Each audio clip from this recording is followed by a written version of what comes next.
नमस्कार, आप देख रहे हैं आंकड़े हमारे फैसला आपका और आपके साथ में हर्षा शर्मा। ऐसे में भारत के जम्मू और कश्मीर क्षेत्र में आतंकवादियों की घुसपैठ और पाकिस्तान के आतंकवादी संगठनों के बीच बढ़ते विवाद को लेकर एक नई खुफिया रिपोर्ट में चौंकाने वाले खुलासे हुए हैं। हालांकि खुफिया रिपोर्ट से ये भी पता चलता है कि पाकिस्तान के दो प्रमुख आतंकवादी संगठन जैश-ए-मोहम्मद और लश्कर-ए-तैयबा के बीच सब ठीक नहीं चल रहा। इन दोनों के बीच बढ़ते मतभेदों में पाकिस्तान के लिए एक नई चुनौती अब खड़ी करती है। भारतीय खुफिया एजेंसी ने डेटा का विश्लेषण कर और सबूत जुटाकर पता लगाया है कि लश्कर-ए-तैयबा और जैश-ए-मोहम्मद के बीच हाल के समय में बढ़ती फूट ने इन दोनों संगठन को एक दूसरे के खिलाफ कर दिया है, अलग कर दिया है। पाकिस्तान की सेना जो इन दोनों समूहों को नियंत्रित करने की कोशिश कर रही है, इस फूट को सुलझाने में असफल रही है। ऐसे में पाकिस्तान में इन दोनों आतंकवादी संगठनों के बीच बढ़ते विवादों का असर वहां की आंतरिक राजनीति और सुरक्षा स्थिति पर भी अब पड़ने लगा है। एक प्रमुख घटना में भारत के सबसे वांछित आतंकवादी हाफिज सईद के रिश्तेदार कारी अब्दुल रहमान की कराची में हत्या कर दी गई। इस हत्या को लेकर खुफिया अधिकारियों का मानना है कि ये जैश और लश्कर के बीच बढ़े हुए मतभेदों का ही परिणाम है। ऐसे में इसी को लेकर आज बातचीत करने वाले हैं। सर्वे हमने किया है, सर्वे में क्या कुछ आंकड़े आई हैं वो भी आपको बताते हैं। आतंकवादी संगठन जैश और लश्कर के बीच तनातनी बढ़ गई है, क्या पाकिस्तान के लिए ये नई मुसीबत है? ये सर्वे हमने किया, क्या कुछ आंकड़े आए ये भी आपको बताते हैं। हमने अपने दर्शकों से पूछा सर्वे में कितने इसके मत में है और कितने खिलाफत में। ऐसे में 81% लोगों का कहना है हाँ, 15% लोगों का कहना है नहीं और 4% कहते हैं अभी इसके बारे में कुछ कहा नहीं जा सकता। आंकड़े आपकी टीवी स्क्रीन पर है। वही दूसरा सवाल हमने किया, आतंकवादी संगठन में एक दूसरे के खिलाफ जो जंग, इसकी वजह क्या है? ऐसे में फंडिंग की कमी, ये 20% लोगों ने कहा। वर्चस्व की जंग, 26% लोग इसको लेकर सर्वे में बोलते नजर आए। वहीं समर्थन में कमी, 41% वोट इसको लेकर पड़े और 13% लोग कहते हैं कि इसको लेकर अभी कुछ कहा नहीं जा सकता है। आंकड़े आपकी टीवी स्क्रीन पर। ये दो सवाल हमने अपने दर्शकों से किए। आतंकी संगठन एक दूसरे के खिलाफ जंग की वजह आखिर क्या रही, ये तमाम सवाल हमने किए और क्या कुछ जवाब और क्या आंकड़े, ये आपकी टीवी स्क्रीन पर है। ऐसे में इन दोनों ही सवालों पर अब हम डिस्कशन करेंगे कि जो राय अभी लोगों ने पेश की है, जो आंकड़े हमारे सामने आए हैं, ये आखिर कितने सही और कितने गलत। हमारे साथ मेजर जनरल के सिन्हा डिफेंस एक्सपर्ट हैं, जुड़ गए हैं, और मेजर जनरल AK सिवाज डिफेंस एक्सपर्ट हमारे साथ जुड़ गए हैं। आप दोनों का बहुत स्वागत है। सबसे पहले मैं आपके पास आना चाहूंगी के सिन्हा जी, जिस तरीके से अब ये दोनों ही जो गुट हैं आपस में इनके मतभेद हो चला है। ऑलरेडी पाकिस्तान के पास इतनी मुश्किलें थी, TTP हमलावर था, BLA हमलावर था, ऐसे में अब ये दोनों गुट भी आपस में भिड़ गए हैं। पाकिस्तान के लिए कौन सरदर्द यहाँ पर बढ़ गया है? जय हिंद हर्षा। देखिए, पाकिस्तान के अंदर में जो जितनी भी तंजीमें हैं, ये तंजीमें हैं जो कि खास करके जिहादी तंजीमें हैं। इनके ऊपर बजरस की लड़ाई पहले भी चलती रही है और इसकी तालमेल कहीं ISI बैठाती रही है कि उसको वो मानते हैं कि उनके एक स्ट्रेटेजिक एसेट है और इसके लंबे हाथ हैं। वो खास करके जो उनकी स्ट्रेटजी थी ऑफ 1000 कट टू इंडिया, उसमें इनका बड़ा योगदान रहा था और कहीं बहुत ज्यादा कामयाबी नहीं मिली थी।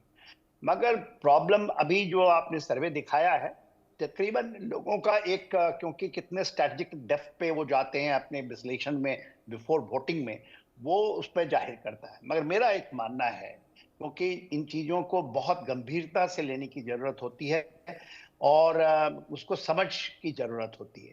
देखिए, पाकिस्तान के अंदर में अभी आप देख रही हैं, एक नैरेटिव पाकिस्तान ने चलाया था ISI ने, खास करके 2020 से और 2023 और 24 के बाद उनके अंदर में तंजीमों के बीच के जो लड़ाई थी उसको छिपाने के लिए एक नैरेटिव पैदा किया, क्योंकि बहुत सारे मोस्ट वांटेड इंडियन टेररिस्ट जो थे वो मारे गए हैं।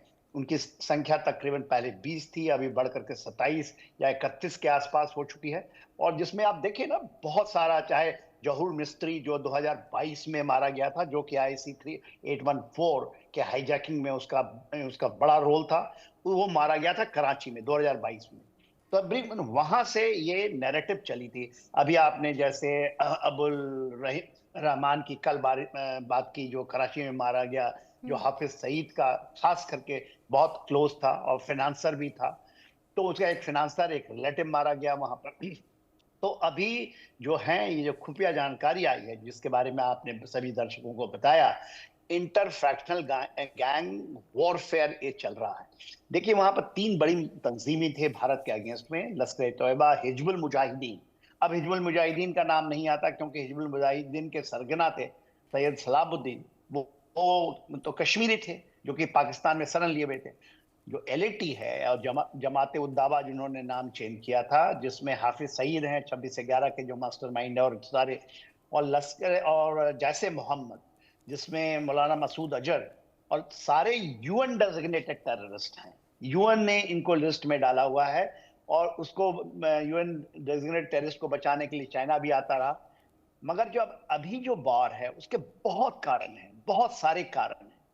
उसमें सबसे बड़ा कारण है जो आप देखिएगा, टीटीपी, तहरीक तालिबान पाकिस्तान, उन्होंने भी इसको एसेट की तरह में खड़ा किया था, और वो अगेंस्ट किया था, अगेंस्ट अफगानिस्तान, जहां वो स्ट्रेटेजिक डेप्थ अपना देखता था।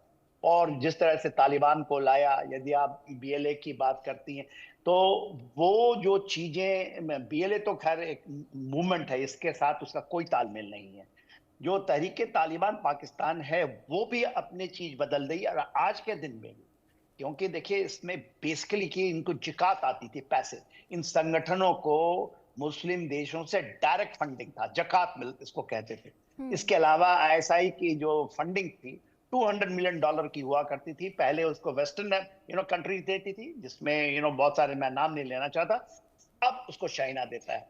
अब घट करके कुछ पैसा कम हो रहा है, क्योंकि सारे चाहते हैं कि इसका तो कोई फायदा हुआ नहीं। वो चाहते थे कि भारत का टुकड़ा हो जाए, 1000 कट दे देंगे हम।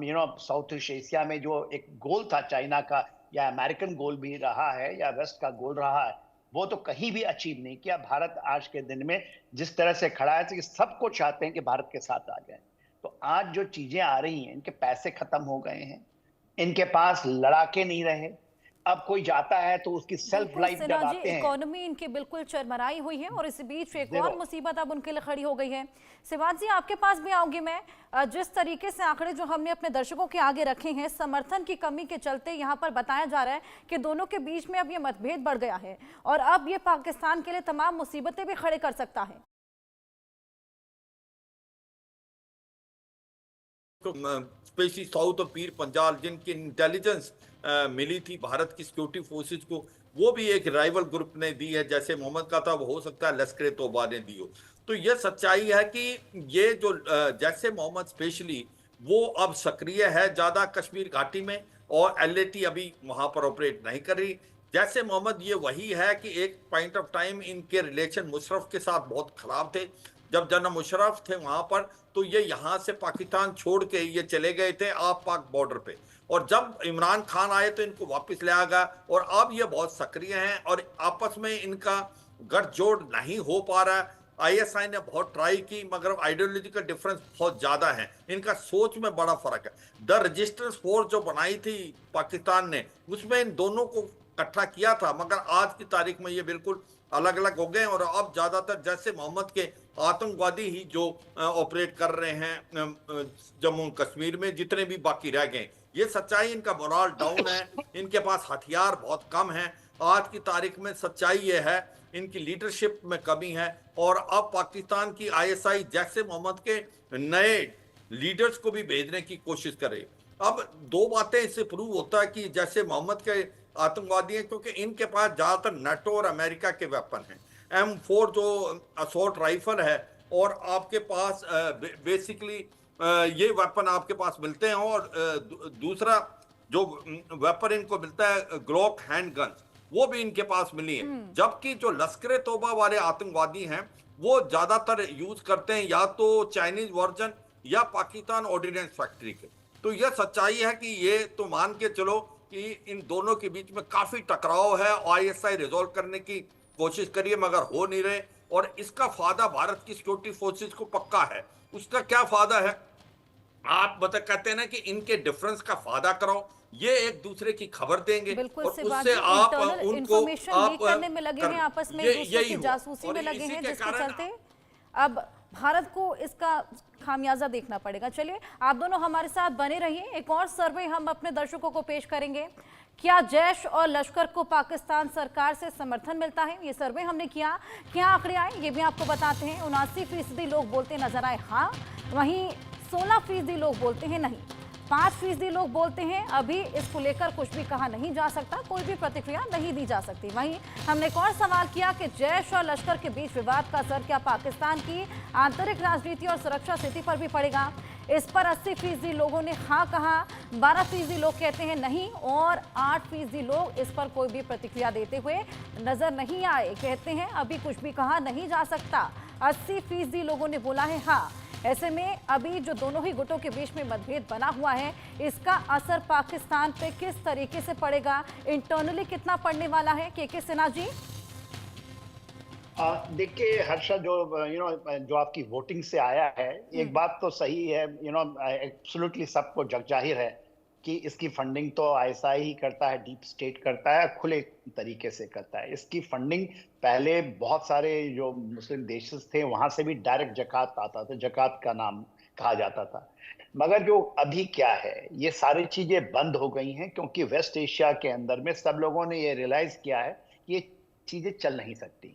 दूसरी बात देखिए, ये अभी भी इसकी तालमेल आईएसआई बैठा पाता है, मगर आईएसआई एक नैरेटिव खड़ा करना चाह रहा है। जो चीजें आ रही है ना, जिसको हम कहते हैं खुफिया रिपोर्ट आया, वो भी अभी उन्होंने पहले तो ये ट्राई किया लास्ट 1.5 साल से 2 साल से कि भारत इन लोगों को मरवाता है, ये एक नैरेटिव था और इसको बड़े जोर शोर से चलाया और बहुत सारे गार्डियन ने भी लिखा, अल जजीरा ने लगातार आर्टिकल लिखते रहे और जो वेस्टर्न मीडिया से और कभी कभी हमारी मीडिया भी इसमें आ जाती हैं, तो क्योंकि उनके रिपोर्ट्स होते हैं, तो ये नैरेटिव पैदा किया कि भारत के ये हैं और हम इनको मार रहे हैं। तो दो बड़ी बातें हुई क्योंकि हम भारत के आपके लोगों ने जब डिबेट चलाया, दो बातें खुलकर आई कि ये कैसे हो सकता है कि एक गनमैन आता है, मोटरसाइकिल में बैठता है और उसके बाद वो मार जाता है और उसको कोई नहीं मिला।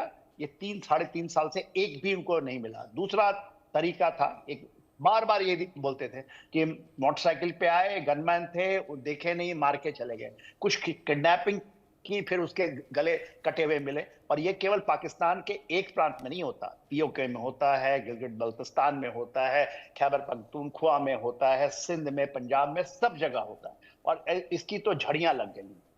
देखिए ये तो सबको पता है, इसमें कोई ऐसी बड़ी नहीं है कि जो आप दिखा रही हैं एब्सोल्युटली सच्चाई है। लोग भी इसको सही मानते हैं कि इसमें जो आपकी परसेंटेज 81%, 79% जो आ रहा है वही सच्चाई है। मगर बात क्या है, क्यों अभी पाकिस्तान ने अभी एक नया चीज शुरू किया है, उसको डीपली, और ये देखिएगा कुछ दिन के बाद, ये मेरी आकलन है और आकलन कोई हवा भी नहीं है या सोचते नहीं है, ये कुछ तथ्यों के ऊपर आधारित है। देखिए पाकिस्तान की आईएसआई अब ये ट्राई कर रही है, डीप स्टेट, कि भारत वाला जो नैरेटिव था वो मारा गया। अब हम इसको लाते हैं इंटरफैक्शनल गैंग वॉर के ऊपर, कि ये गैंग वॉर है, वर्चस्व की लड़ाई है। हम लोग कभी कहेंगे आइडियोलॉजिकल, क्या आइडियोलॉजी है? आइडियोलॉजी तो है कि ये पूरे के पूरे आपके जो इस्लामिक वॉर है उसकी के हिस्से हैं, ये यही है कोई इनकी आइडियोलॉजी। और दूसरा क्या है, पैसा लोगों को लाते हैं, किसी तरह भेजते हैं। अभी क्या हो रहा है, जो जितने भी इनके एसेट्स थे वो धीरे धीरे करके मारे जा रहे हैं। उनकी सेल्फ लाइफ इंडिया के अंदर खास करके, और तहरीक तालिबान ने, क्योंकि अभी अफगानिस्तान में तो ये कर नहीं पाते, ईरान में नहीं कर पाते, तो वहां सेल्फ लाइफ इनकी 15-20 दिन, महीने, 1.5 महीने बच गई। एक आता है, कुछ दिन तो करता है, उसको पैसे दे के भेजते हैं। आईएसआई अभी भी मेन हैंडलर है ये इनका, मगर वो नहीं कर पाते हैं तो उनको बम्प ऑफ करते हैं हर एक केसेस में। जितने भी 32 का मेरा डीप एनालिसिस है, वो उस समय हुआ जब ये आईएसआई से मिलके सेफ हाउस में गए हों या मिलके आए हों और रास्ते में उसको बम्प ऑफ कर दिया। क्योंकि जब उन्होंने रियलाइज किया, और वो दिखाते हैं कि ये मार दिया, जैसे मोहम्मद के, यदि लश्कर तोयबा का है तो जैसे मोहम्मद वाले ने मार दिया, और यदि उसका है जैसे मोहम्मद का तो लश्कर तोयबा ने मार दिया। जब उसने के बाद डीएल और सारे दूसरे फैक्शंस है उसके अंदर होती है। ये देखिए सच्चाई तो ये है, ये हमें इंडिया में हमें समझना पड़ेगा कि आईएसआई अभी भी इनको, क्योंकि वो कर नहीं पा रहे हैं। देखिए आप देखिए, जो अबू करतार है उसको हाफिज सईद ने बनाया था कि जो चीजें हुई थी जम्मू एंड कश्मीर में, अभी खास करके इंक्लूडिंग जो कठुआ में हुआ या रियासी के अंदर में हुआ, सारा में उसका हाथ था। फिर उसने हाथ खड़े कर दिए कि अब नहीं कर पा रहे हैं, क्योंकि हमारी इतनी ज्यादा हम एक्टिव हैं वहां पर, हमारी सिक्योरिटी फोर्सेस जो कि कन्वेंशनल तरीके से चीजों को करती है, तब उसको बॉम्ब अप कर देते हैं, फिर उधर से लगाते हैं।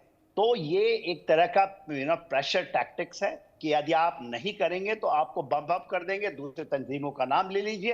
अभी उन्होंने नैरेटिव, इंडिया की नैरेटिव खत्म हुई क्योंकि डिफीट आप लोगों ने किया।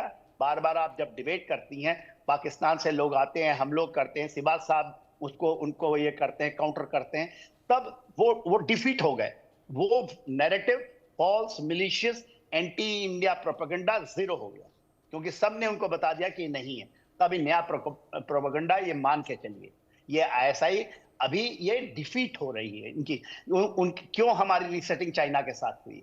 चाइना खुद आया ना हमारे पास, नहीं कर रहा था, क्योंकि उसने बहुत ज्यादा, जैसे वहां पर बहुत सारी तंजीमों को भी उसने बढ़ावा दिया, उन्होंने हथियार डाले, ये डाले, कुछ नहीं हो रहा था, इनके ज्यादा कुछ तो कर नहीं पाए। वहां इलेक्शन हो गया, 35A हट गए, 370 हट गई, वहां बहुत सारी चीजें आ गई।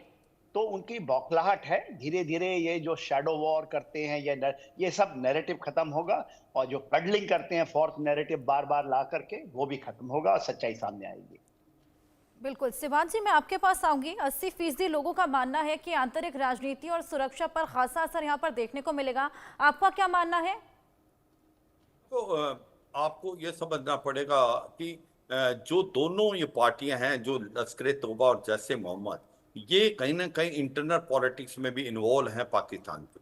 अगर आप लश्कर तौबा देखें, हाफिज सईद है, वो एक जमात उल दावा जिसको वो बोलते हैं कि एक प्रकार से वो आपकी चैरिटेबल ऑर्गेनाइजेशन है। वो चैरिटेबल ऑर्गेनाइजेशन ही वो फंड कलेक्ट करती है आईएसआई के लिए, ड्रग्स का पैसा आता है, वो लोगों को प्रेशराइज करके फंड लेते हैं, और उसको जमात उल दावा इन्होंने नाम दे दिया। और इसके बाद इन्होंने ट्राई किया इलेक्शन लड़ने के लिए भी। जो पहले इन्होंने मिली मुस्लिम लीग के नाम से लड़ने की कोशिश की, तो इलेक्शन कमीशन ने इनको रिकॉग्नाइज नहीं किया मिली मुस्लिम लीग को, तो इन्होंने एक अल्लाह अकबर तारीख जो है, एक डोरमेंट पार्टी थी, उसके नाम से लड़ी। मगर ये सच्चाई है कि पाकिस्तान का जो अवाम है वो जागरूक है, इसकी पार्टी कोई जीत नहीं पाई, मगर फिर भी उसने 10 से 11% के करीब शायद परसेंटेज वोट ली थी। ये भी एक कॉज ऑफ कंसर्न था। ये सच्चाई है। इसी प्रकार से जो जैसे मोहम्मद है, इसका भी पॉलिटिकल सिनेरियो है, कुछ जगह में ये अपना प्रेशर करके और इन्फेक्ट करते हैं लोकल पॉपुलेशन को। मगर आपको ये समझना पड़ेगा, ये सच्चाई है कि ये इतने बड़े अभी तक नहीं हुए हैं कि ये आईएसआई से बाहर निकल जाए। ये काम तो अभी भी आईएसआई जो बोलती वही करेंगे। हाँ, मैं मानता हूं जो तहरीक तालिबान पाकिस्तान है वो भी आईएसआई ने क्रिएट की थी, आज वो उन्हीं के अगेंस्ट होगी, पर अभी भी जैसे मोहम्मद और लश्कर तौबा इनका इस्तेमाल जो आईएसआई भारत के विरुद्ध करती है, और भारत को जब भी ये भेजना चाहते हैं उसी हिसाब से हो रहा है इनका काम। और इनका जो फंडिंग है वो ज्यादातर पाकिस्तान की आईएसआई करती है, इसमें भी कोई शक नहीं। अब जो बात आती है कि ये जो आतंकवादी मारे जाने हैं, जैसे अबू काटल को मारा गया, अब कारी अब्दुल रहमान को मारा गया, कि इसको मार कौन रहा है? 15 से 20 आतंकवादी लास्ट 2 साल में मारे गए हैं, और कहीं ना कहीं उसकी उंगलियां उठती हैं कि कभी रॉ की तरफ बोलते हैं, कभी बोलते हैं कि अभी मैं इस बात से सहमत हूं कि ये इंटर गैंग राइवलरी भी बता दिया, और वो हो सकती है। मगर ये भी सच्चाई है कि जो आईएसआई है वो इनको जान के मरवा रही है, क्योंकि अब उसको लगता है ये आउटलिव कर चुके हैं यूटिलिटी, ये हमारे काम के हैं नहीं। अगर ये पकड़े गए तो फिर ये सारे के सारा कुछ बीन्स दे देंगे, ये खबर दे देंगे, तो इनको धीरे धीरे आईएसआई खुद ही नॉक ऑफ करा रही है, और फिर एक एजेंडा बना देती है कि हो सकता है इंटर गैंग राइवलरी ने मार दिया, भारत की जो रॉ है वो इसको करा रही है। ये भी पॉसिबल है, क्योंकि जिस प्रकार से ये मारे जा रहे हैं और उसके बाद वो पकड़ा कोई नहीं गया आज तक। ये कहीं बार तो हो रही ना, फॉरेन कंट्री में, पाकिस्तान में ही हो रहा है, क्यों नहीं पकड़े जाते जो इनको मार के जाते हैं? इसका मतलब कहीं ना कहीं पाकिस्तान की आईएसआई इसमें इन्वॉल्व है, वो चाहती है कि किसी तरीके से इनको बम्प। अब आती है हाफिज सईद और मसूद अजहर कहाँ है, क्या उनको भी आईएसआई मरवा देगी? कोई नहीं कह सकता। आज की तारीख में हाफिज सईद और मसूद अजहर आईएसआई ने छुपा रखा है, ये उनकी शरण में है, उनकी प्रोटेक्शन दे रहे हैं। मगर ये भी सच्चाई है कि वो धीरे धीरे वो आउटलिव्ड हो चुके हैं यूटिलिटी, और आईएसआई कुछ भी करा सकते हैं क्योंकि बहुत प्रेशर है आईएसआई पे। जिस प्रकार से भारत ने एक ये दिखा दिया है कि हाफिज सईद और मसूद अजहर एक इंटरनेशनल टेररिस्ट हैं, ये लश्कर तोबा जैसे मोहम्मद आतंकवादी ग्रुप को चलाते हैं, और ये पूरा यूनाइटेड नेशन ने भी इनको इंटरनेशनल डिक्लेयर कर रखा है, और बाकी जो है यूरोपियन कंट्री ने। तो ये प्रेशर है। एक चीज मान के चलो कि अगर आपके 100 इंटरनेशनल टेररिस्ट हैं आज की तारीख में, 80 वो हैं जिसकी रूट्स या वो पाकिस्तान से, तो ये तो मानना पड़ेगा कि आज पाकिस्तान हब सेंटर टेररिज्म का, और जो टेररिज्म उसने क्रिएट किया था दूसरों के लिए, आज वो ही उसको काट रहा है। देखो हिलेरी क्लिंटन जब 2013 में आई थी as a secretary of state, तो उसने अगवा किया था पाकिस्तान को कि अगर आप अपने घर में सांप पालेंगे और आप सोचेंगे कि आपके नेबर को डसेगा, एक दिन आपको भी डसेगा। तो ये तहरीके तालिबान पाकिस्तान जो है वो आसमान से नहीं गिरा, ये पाकिस्तान का खुद का क्रिएशन है, आज इनको काट रहा है। मगर दुख की बात यह है कि पाकिस्तान अभी भी नहीं समझ रहा, वो गुड और बैड टेररिस्ट में फर्क करता है। वो आतंकवादी जिसको भारत की तरफ भेजता है उसको गुड टेररिस्ट बोलता है, लश्कर तोबा जैसे मम, और जो आतंकवादी इनको काट रहा है उसको बैड टेररिस्ट बोलता है, तहरीके तालिबान पाकिस्तान जैसे। बीएलए को हम फ्रीडम फाइटर सोचते हैं, इसमें कोई नहीं। जो बलूचिस्तान के अंदर जो हो रहा है वो एक प्रकार फ्रीडम स्ट्रगल है। बलूचिस्तान कभी भी पाकिस्तान का हिस्सा नहीं बनना चाहता था। 1948 में इन्होंने जबरदस्ती इसको एक प्रकार अपने कब्जे में डाला है। तो वहां पर जो फ्रीडम मूवमेंट चल रही है, इंशाअल्लाह आने वाले समय में वो सक्सेसफुल होंगे और पाकिस्तान से बलूचिस्तान अलग होगा। तो मैं यही कहूंगा कि पाकिस्तान की आईएसआई जो गेम दूसरों के लिए खेल रही थी, आज मुझे लगता है पाकिस्तान उसका शिकार हो गया। आज पाकिस्तान का जो अस्तित्व है वो डेंजर में है। आज पाकिस्तान में सिविल वार जैसी सिचुएशन पैदा हो गई है, और कुछ कहने में यह भी है कि ऐसा ही चलता रहा कि पॉलिटिकल इंस्टेबिलिटी, इकोनॉमिक क्राइसिस, आतंकवाद का बढ़ना, अगर सिविल वार ऐसे चलता रहा तो पाकिस्तान के जो हैं 4 हिस्से भी हो सकते हैं, खैबर पख्तूनख्वा, बलूचिस्तान, सिंध और पंजाब। और पीओजे के और गिलगित बाल्टिस्तान जो भारत का हिस्सा है, जो इलीगली ऑक्यूपाइड करके पाकिस्तान ने, आने वाले समय में वो भारत में मिल सकता है। मुझे लगता है ये तस्वीर काफी नजदीक लग रही है कि ये कार्रवाई इसलिए हो रही है क्योंकि पाकिस्तान ने जो बीज बोए थे आज वही फल हो रहा है। कोई बोए बेड़ बबूर के तो आम कहां से हो, तो ये सच्चाई, ये सच बैठती है पाकिस्तान पे। बिल्कुल शिवाजी जी, बिल्कुल सही कहा आपने। आतंकवाद का पनाहगाह यूं नहीं पाकिस्तान को कहा जाता। जो आतंकवाद को पनाह पाकिस्तान ने लगातार दी, आज वही आतंकवाद उनको खाने को दौड़ रहा है। बहुत शुक्रिया मेजर जनरल के सिन्हा जी और AK शिवाजी जी हमारे साथ जुड़ने के लिए और अपने अपने इनसाइट्स हमारे साथ शेयर करने के लिए।